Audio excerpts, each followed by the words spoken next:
ETF index mutual funds నేర్చుకుని stock మార్కెట్లో రాణించాలనుకుంటున్నారా? వెంటనే ఈ నెంబర్కి కాల్ చేయండి.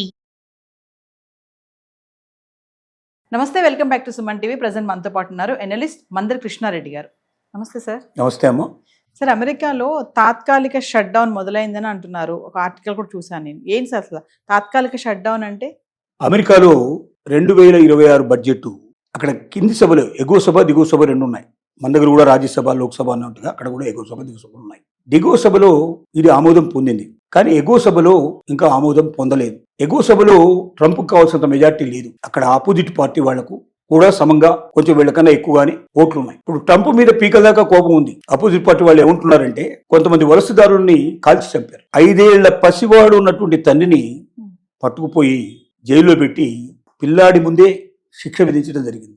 ఒంటరిగా ఉన్న పిల్లవాడు. అది చాలా అమానుషమైనటువంటి విషయం. పిల్లాడిని స్కూల్లో పంపించడానికి వెళ్ళినటువంటి తండ్రిని వెంటాడి పట్టుకొని ఆ పిల్లవాడిని కూడా జైల్లోనే కొంత టైం ఉండేట్టుగా చేయడం అనేది అమానుషమైన విషయం అనేది. ఇలాంటి అనేక సంఘటనలు, ట్రంప్ చేస్తున్న విధానాలు వ్యతిరేకంగా మేము మద్దతు ఇవ్వము, అవి విరమించుకుంటూ మీరు ఏదైనా బిల్లు పెడితేనే తప్ప మేము మీకు మద్దతు ఇవ్వమంటూ ఆపోజిషన్ పార్టీ వాళ్ళు వ్యతిరేకిస్తున్నారు. ఇందువల్ల వారం రోజుల నుంచి దాదాపు ఇప్పుడు వారం 10 రోజులు అయిపోయింది. దాదాపు షట్ డౌన్ అయిపోయింది. షట్ డౌన్ అంటే క్లోజ్ అవుతాయి. అంటే జీతాలు భత్యాలు లేవు కాబట్టి ఆల్మోస్ట్ ఆల్ 30 to 40% అమెరికన్ గవర్నమెంట్లో పనిచేసేటువంటి గవర్నమెంట్ ఎంప్లాయీస్ ఎవరైతే ఉన్నారో వాళ్ళందరూ కూడా వెళ్ళలేని పరిస్థితి ఏర్పడుతుంది. ఇక్కడ వాళ్ళ జీతాలు ఉండవు కాబట్టి. అలాగే ఎయిడ్స్ ఏవైతే పోతుంటాయంటే, ప్రభుత్వం నుంచి లబ్ధి పొంది నడిచేటువంటి విశ్వవిద్యాలయాలు కానీ, లైబ్రరీస్ కానీ, మ్యూజియంస్ కానీ, ఇట్లాంటి చోట పనిచేసే వాళ్ళు కూడా అక్కడి నుంచి వస్తేనే కదా, ఆ గ్రాంట్స్ వస్తేనే వీళ్ళకి జీతాలు వస్తాయి, లేకపోతే లేదు. వాళ్ళు కూడా పనిచేయరు. ఇలాగ చాలా చోట్ల సర్వీస్ సెక్టర్ లోపల మొత్తం కూడా గవర్నమెంట్ ఎంప్లాయీస్ అంతా కూడా పనిచేయలేని పరిస్థితి ఏర్పడుతుంది. విమానాశ్రయాల్లో పనిచేసే వాళ్ళకి విమానాలు ఇన్ఫర్మేషన్ ఇచ్చే వాళ్ళు ఉండక పరిస్థితి ఏర్పడుతుంది.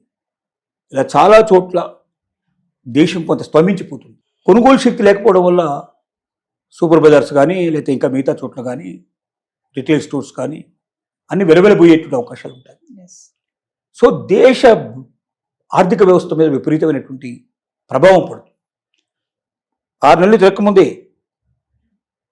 లాస్ట్ ఇయరే దాదాపుగా 69 days షట్డౌన్లో ఉంది అమెరికా. అతో ఏదో చేసి మొత్తం మీద వాళ్ళు ఏదో బతిమిలాడి బామాలి పాస్ చేయించుకున్నాడు. ఆ షట్డౌన్ క్లోజ్ అయిపోయింది. మళ్ళీ ఇప్పుడు షట్డౌన్ వచ్చింది. ఇది మండే రోజున, ఈ రోజున రావాల్సి ఉంది బడ్జెట్. కానీ పాస్ అవుతుందా లేదా? పాస్ కాకపోతే ఇది ఇంకా కంటిన్యూ అవుతుంది. ఎప్పటిదాకా కంటిన్యూ అవుతుందో మనం చెప్పలేం. సో అమెరికన్స్ దిండనగండంగా బతుకుతున్నారు. చాలా చోట్ల వ్యతిరేకంగా, ట్రంప్కు వ్యతిరేకంగా ప్రదర్శనలు. 57% of the Americans are against to the Trump అనేది ఇప్పుడు తెలుస్తున్నటువంటి వార్త. ఇది రోజు రోజుకు పెరుగుతుంది కానీ తగ్గడం లేదు.